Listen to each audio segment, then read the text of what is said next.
Shalomu shalomu bene data nshuti z'umusaraba groupe b'amaso ndongeye kubaramutsa mu izina ry'uwaducunguye Yesu Kristo umwami wacu.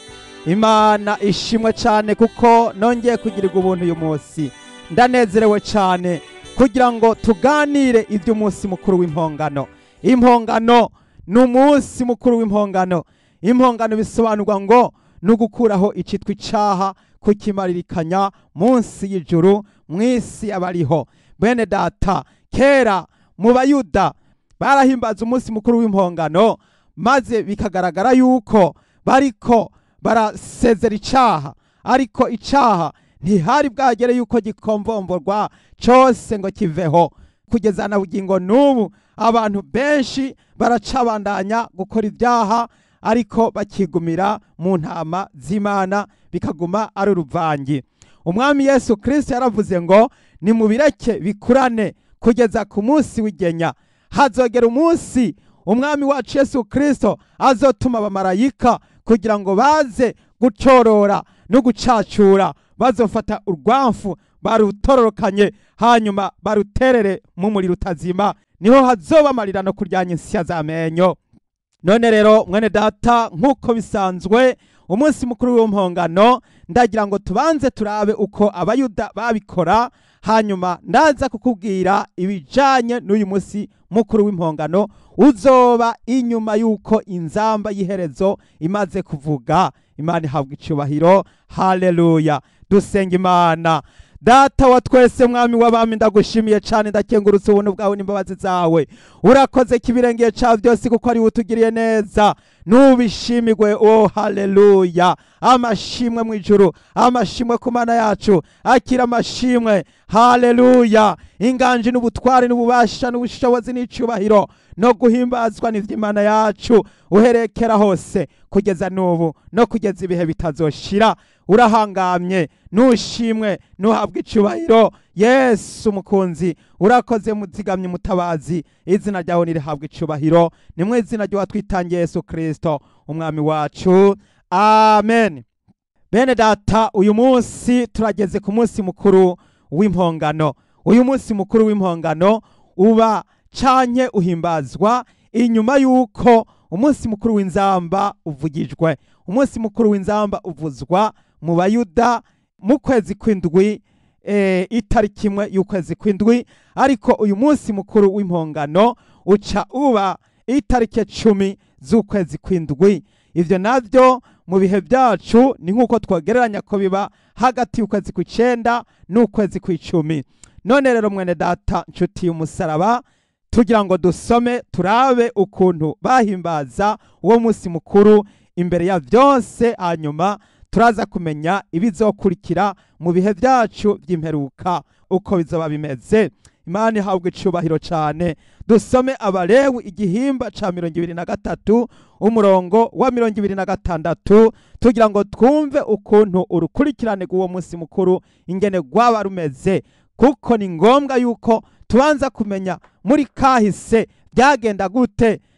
Muri kahise byagenda gute, hanyuma duca tumenya icatumye uwo munsi mukuru ushigwaho. Kuba Kristo bisobanura iki? Dusome duhereye ku murongo wa 26. Dusome mu izina rya Yesu. Uhoraho abarira Mose ati umunsi ugira 10 w'uko kwezi nyene kw'indwi niwo munsi w'impongano, uzubabere uwo gukorana kwera. Muze mwame mwibabaza kandi muze mwunshikanire ko ikimazi gitongorwa n'umuriro. Ntimuze mugira igikorwa na kimwe mukora kuri uwo munsi, kuko ari umunsi w'impongano, aho muzotangirwa impongano imbere yanje jewe Uhoraho Imana yanyu. Kandi nihagira umuntu atazokwibabaza kuri uwo munsi, azacibwe mu bwoko bwabo.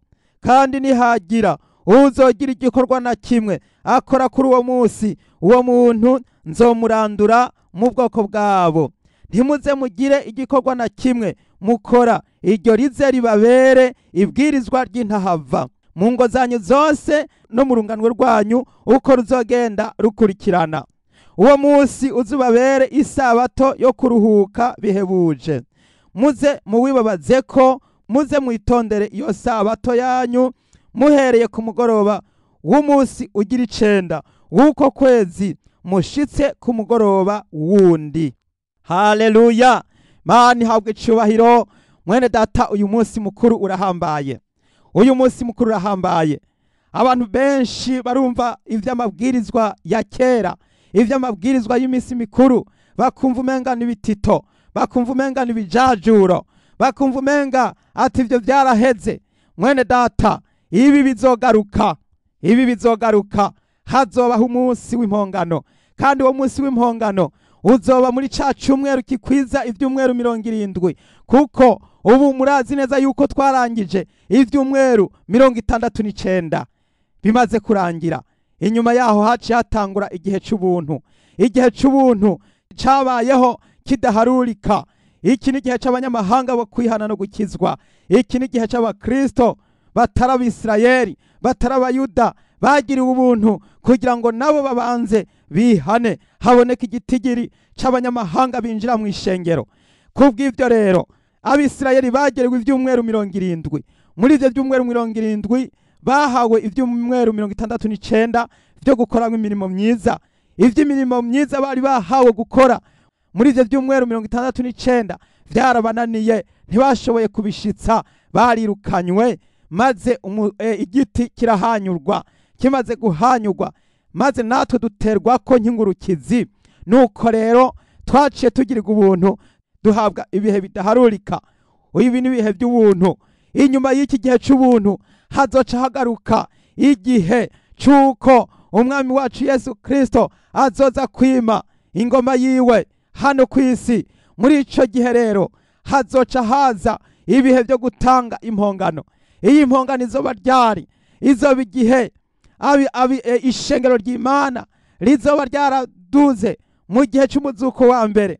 Hanyuma rero inzamba izoba yaravuze, abapfuye bazaba barazutse, abariho bazima bazaba baraduze gusanganira umwami wacu Yesu Kristo mu kirere. Hanyuma rero hari umunsi uzogera. Uwo munsi ni wagera, Yesu Kristo azoza ari kumwe n'abera biwe bose isinzi. Abamarayika bose bazoza batonze defile.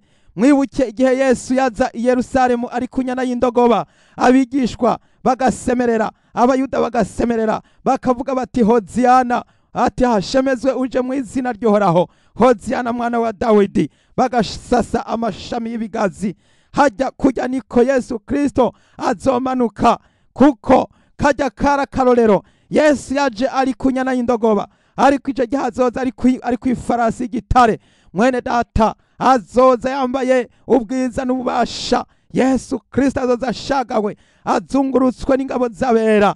Abakijijwe bose abacunguwe bazoza baje kwima ingoma hano kw'isi. Maze rero muri ico gihe amoko yose azoboroga, abantu bose bazobona umwana w'umuntu aje mu bicu ari n'ububasha n'ubwiza bwinshi. Mwene data, muri ico gihe niho rero Yesu Kristo azoca afata mpiri ca kiyoka na ca gisato, abanze abiterere mu itanura ry'umuriro muri ca kiyaga caka umuriro, abanze baturigwe ca antikristo na ca gikoko na wa muvugishwa w'ibinyoma hamwe n'inkozi z'ibibi zose bameye gukorana nawe, bose bazoca batererwa muri ca kiyaga caka umuriro. Muri ico gihe ibihe vy'amateka bizoba bitanguye. Mwene data, nuko rero najyanda kubwire yuko muri ico gihe rero niho bazoca batororokanya urwamfu mu buro, niho bazoca batororokanya intama mu mpene, niho bazoca baherereza intama iburyo, impene nazo baziherereze ibumoso. Niho bazoca bafata urwamfu baruturire mu itanura ry'umuriro utazima, umuguruka bawuturire mu itanura ry'umuriro utazima, ariko urwamfu ariko ingano bazimburire mu kigega. Nuko rero mwene data, nagira ngo utahure uko biriko biragenda. Hano twabonye amajambo Imana atubwira yuko umuntu wese azazokubahiriza iyo sabato azorandurwa, azohimbagurwa, azotemagurwa, azorandurwa, azovanwa mu bwoko, azovanwaho, nta kwihangana kuzoba kuriho. Mwene data, imbabazi zizoba zirangiye. Iki kimazi c'impongano kizotangwa kizoba ari kimazi kirangiza, gisozera ugucungurwa kw'imibiri yacu. Imana ihabwe icubahiro cyane. Ugucungurwa kw'imibiri yacu, kuko muri iki gihe twacunguwe mu buryo bwo kugira icyo twiteze. None rero icyo twiteze nicamara kuboneka, hazoca hatangwa ikimazi cy'impongano. Icyo kimazi ni ikihe? Mwene data nagenda kubwire ko mu buryo bugaragara Yesu Kristo azobaje kwima ingoma ku isi. Muri icyo gihe umunyabyaha azohimbagurwa. Yesu yakoresheje amajambo menshi avyerekana avuga ati, nimubazane mubicira imbere yanje, niho bazoryanya amarira no kuryanya insya z'amenyo. Ati nimubaterere hanze mu mwiza. Mwene data, ayo majambo yose yagiye akoreshwa. Nico gituma muri ico gihe rero bizoca bitangura gushirwa mu ngiro. Hari abantu rero bumva amategeko yo mu isezerano rya kera bagaca bumva umenga ni bitito n'imigani, ariko ndagira nkubwire yuko hariho icumweru byabikiwe bizogaruka. Mu kugaruka hazoba ari bihano. Ivyo bihano bizaba ari bihano vy'imperuka, kandi abantu bazohanwa. Ico cumweru kizoba ari icumweru cyo gusozera, kuko umwami wacu Yesu Kristo azoza hano ku isi maze atunganye ibintu byose, imanza zitunganywe, maze imanza zicibwe. Mwene data, jambo ry'Imana riravuga riti muzofatanya na Kristo kuganza iyo myaka 1000. Naho rero uwaho rusoma bizoba muri uwo munsi nyene. Nagira ngo mbanze nkwereke umugambi nyamukuru w'Imana ujanye no kumaririkanya ivyaha ku isi, kubikuraho burundu. Uno munsi ivyaha biracarekwa, baracabireka bikorera uko byishakiye, abantu bikorera uko bagomba, abantu bigendera uko bagomba, ariko hariho umunsi bizoshigwa ku mpera, bizoharurwa bishigwe ku mpera, hamwe ata muntu asubira kwemererwa gukora icaha hanyuma ngo asubire kuragama ku isi. Mwene data, reka ndabikwereke. Dusome mu gitabo cavugishwa n'Imana Daniyeli igihimba c'9 umurongo wa 24. Haravuga ngo, amayinga 70 agerewe ubwoko bwanyu n'igisagara canyu cera, kugira ngo ibicumuro bishire n'ivyaha birangizwe n'ibigabitanyo bitangirwe impongano, hazanwe ukugororoka kutazoshira. Ivyo weretswe ni vyavugishijwe n'Imana ngo bimatanishwe ishashara, idomemwe ikimenyetso, ahera cane, harobanuzwa amavuta. Mani habwa icubahiro. Mwene data, y'amajambo ndibaza neza, ndizera ko wari uyazi. Aya n'amajambo ahambaye cane, aya n'amajambo akomeye cane, kandi aya n'amajambo umukristo wese agomba kwama yicara ayasubiramwo. Ukama wicara wayize, ukama wicara wayasomye, ukama wicara wayasobanuye, kubera n'amajambo y'ingirakimazi.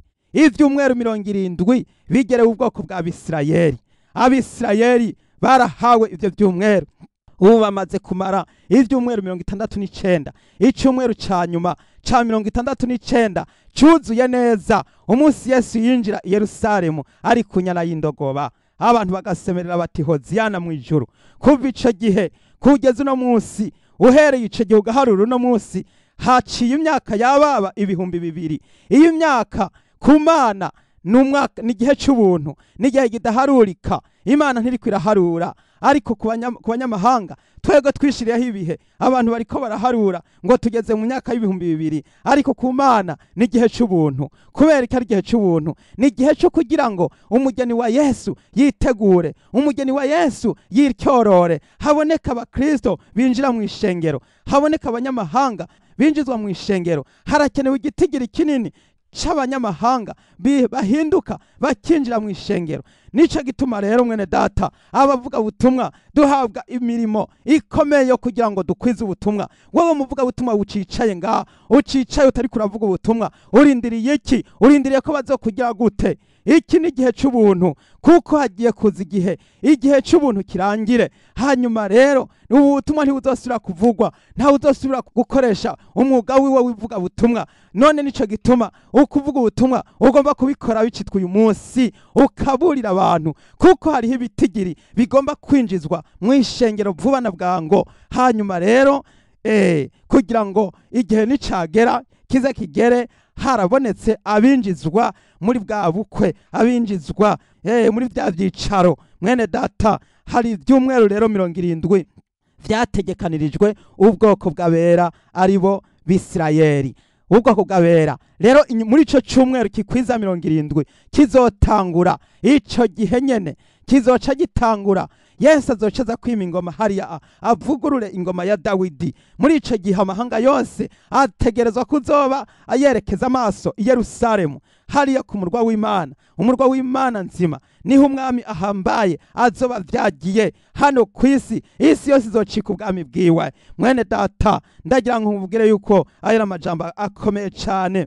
Nuko rero ico ikizoba kigamijwe nukugira ngo ibicumuro bishire, n'ibyaha birangizwe, n'ibigabitanyo bitangirwe impongano, hazanwe ukugororoka kutazoshira. Ivyo weretswe n'ivyavugishijwe n'Imana ngo bimatanishwe ishashara idomwemwo ikimenyetso, ahera cane harobanuzwa amavuta, ahera cane hariko hararobanuzwa amavuta. Kugeza no munsi abakristo bariko barakizwa, bariko barezwa. Ijambo ry'Imana rivuga ngo uwera niyere, uwandura niyandure, ugabitanye nagabitanye, ugororoka nawe nagororoke. Yesu Kristo aravuga ati ndaza vuba, nzanye ingero kugira ngo ngerere umuntu wese ibikwiranye n'ivyo yakoze. Ndi Alufa na Omega, itanguriro n'iherezo, uwa mbere n'uwa nyuma. Mwene data, tegura ubugingo, tegura ubugingo. Yesu Kristo agiye kuza kuvyagira ku ngoma yiwe. Tegura ubugingo, tegura ubugingo, kuko abanyabyaha bagiye guhona. Ndagira ngo nkwereke inganji ya Kristo ingene bizoba bimeze mu vyahishuro Yohana igihimba ca 19, duhere ku murongo wa 11 turabe ivy'inganji ya Kristo. Ijambo ry'Imana ravuga ngo mbona ijuru ryuguruye, kandi mbona ifarasi y'igitare, uyivyagiye ko yitwa Mwizigirwa, irindi ni Munyakuri, aca amateka akarwana intambara mu bugororotsi. Inyonga ziwe ni imbeya z'umuriro, no mu mutwe yambaye imigara myinshi, kandi afise izina ryanditswe nta burizi atari we wenyene. Yambaye impuzu zajobetswe mu maraso, kandi yitwa Jambo w'Imana. Ingabo zo mu ijuru ziramukurikira, zicaye ku mafarasi y'ibitare, zambaye impuzu nziza zera derere zitanduye. Mu kanwa kiwe havamwo inkota ikarishe, kugira ngo ayikubite amahanga. Azoyaragiza inkoni y'icuma, kandi aganishiriza ibirenge mu bwato vino y'uburake bw'inkazi bw'Imana ishobora byose. Kandi ku mpuzu ziwe no ku kibero afise izina ryanditswe ko ngo umwami w'abami, uganza abaganza. Haleluya! Yesu Kristo ico gihe guhera kuri uwo munsi azoba ari umwami w'abami, ategeka isi yose, aganza. Niwe azoba aramutswe ijambo, niwe azoba ari we shefu wa buri kintu cyose. Uri ubukuru bwose, uri ububasha bwose, uri ubushobozi bwose, uri ivyubahiro byose vyo mw'isi no mw'ijuru, Yesu niwe azoba abiramutswa. Haleluya! Yanditswe ko ngo n'umwami w'abami mu ndome nini zisomeka nguganza abaganza. Mwene data, azoza kuvyagira umunsi mukuru w'umuhongano, n'umunsi wo kushinga intebe mw'isi. Hazoba hari ubutegetsi bw'Imana buzoba butanguye. Haleluya! Hari umunsi ubwami bw'Imana buzoza kuvyagira hano mw'isi. Hari umunsi Yesu azoza gushinga ubutegetsi mw'isi ku mugaragaro.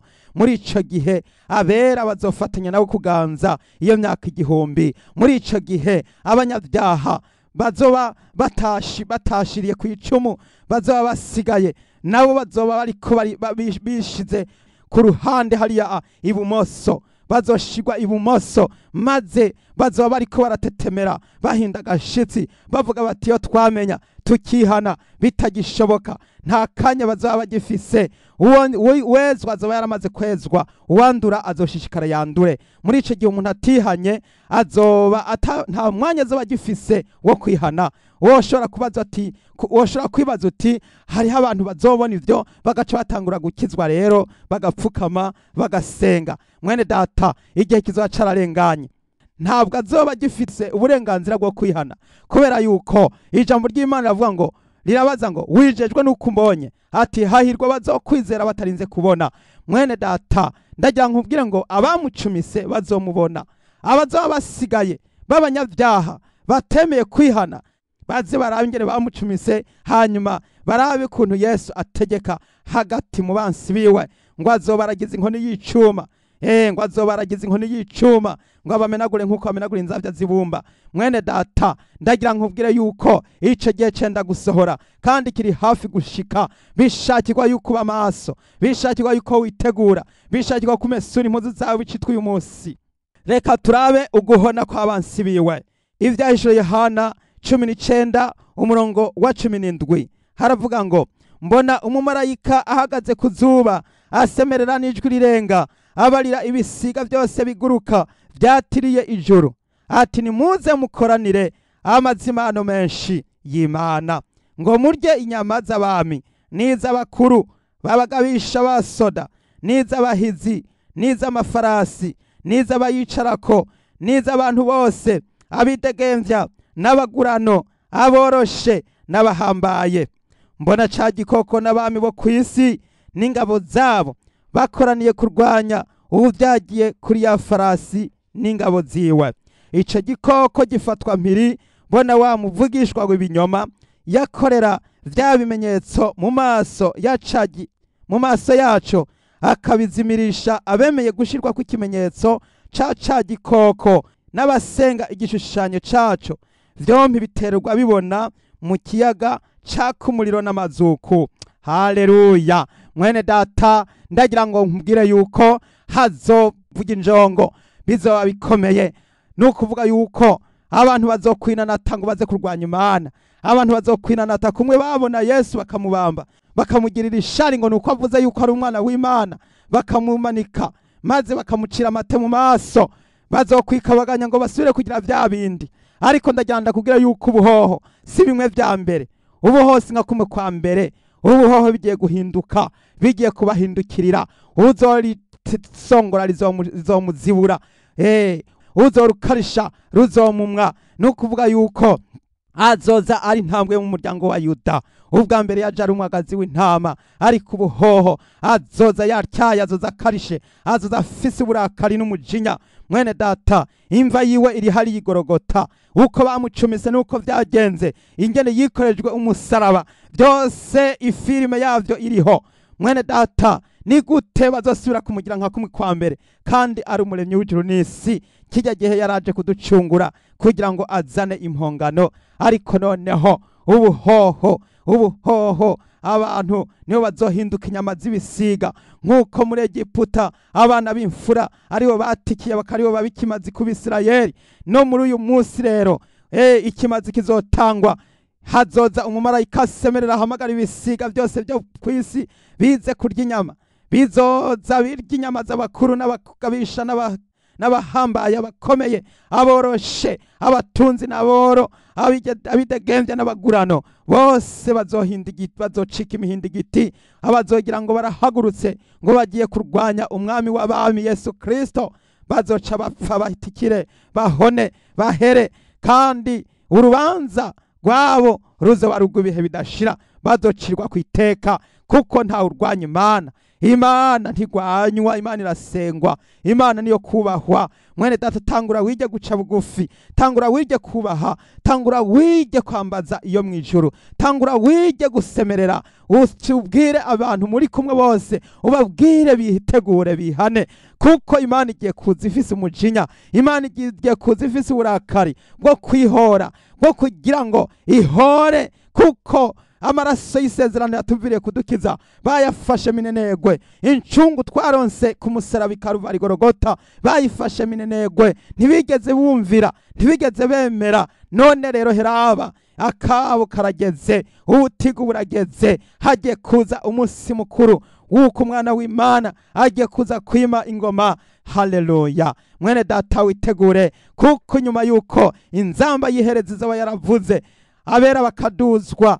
Muri ico gihe hazoca igihe gito, igihe kitazwi ko kingana. Muri ico gihe rero Yesu azoca agaruka, azoca aza ubugira kabiri ku isi. Niho bakubwira ati n'umunsi ugira kabiri yo kugaruka ku isi, Yesu azoza kwima ingoma yiwe kuza, kuko ujya munsi w'inzamba Yesu nazokandagiza ikirenge ku isi, ahubwo azohamagara batoranijwe bamusanganire mu kirere. Hanyuma rero bamaze kumusanganira mu kirere, muri ico gihe hazoca hategurwa ikindi gihe runaka, ishengero ry'abera bose n'ingabo z'abamarayika baze batonde idefire, baze bamanuke, baze gushinga ubwami bw'Imana hano ku isi ku mugaragaro. Mwene data, utakoreye Yesu uragowe, utakoreye Yesu urahomvye, urahombye ibirori, urahombye umunezero, urahombye kwidagadurana hamwe n'abera. None rero kunda wumve, kunda uce bugufi mwene data, maze wemere kugirwa inama, wemere kwihana ibyaha byawe bicitwa uyu munsi, wemere kubabarirwa, wemere gusaba Imana ikigongwe, kandi Yesu yiteguye kukubabarira mwene data. Ngo naho ibyaha byanyu byotukura tukutuku bizohinduka vyere nk'ubwoya bw'intama y'umweru. None rero nimuze kuri Yesu mwese abarushe n'abaremerewe, abaruhure. Oh haleluya! Reka dusenge ku muntu wese arimo arategura ubugingo. Mwene data, ijambo ry'Imana ico ryakuvuze ko nico ryagufashije, ndagira ngo nkurarike ngubwira ngo niwitegure gusanganira umwami wacu Yesu Kristo. Witegure umenye ko Bibiliya yavuze kera yasemereye, kandi ko hagiye kuza ibihe bidasanzwe. Twinjiye mu bihe by'imperuka mwene data. None tegura ubugingo mwanya ukiriho, tegura ubugingo akanya n'akanyene mwene data, naye ejo buca bucana yandi. Oh haleluya! Egome, none rero kadusenge Imana, reka duce bugufi, dusengere umuntu yemeye kwiyeza, dusengere umuntu yemeye guca bugufi no kwitunganya, dusengere umuntu yemeye guhamagara Yesu mu bugingo bwiwe. Haleluya! Uwera Mana yanje, Data wa twese rugira byose, ewe uhoraho, ndagushimiye kubwira ijambo ryera mwami, ijambo rituyibutsa iby'impongano. Yesu, iby'umunsi mukuru w'impongano, ritubwira ibyo kuza kwawe kwima ingoma yawe mu isi, ukugaruka kwawe Yesu ugiye kuza vuba. Ndasengeye umwene data yitegure, ategura ubugingo, yihane kandi yihanire kureka, ahebe, arandura icaha, arandura ibi byose byamwizingiriyeko. Ndamusengeye, ndamusabiye kubahoka, ndamusabiye kubabarirwa ibyaha byiwe byose. Haleluya! Umubabarira ibyaha byiwe byose mwami Yesu, maze umuhindura icaremwe gisha, yongere kuvuka ubwa kabiri mwami. Ndabigushimiye.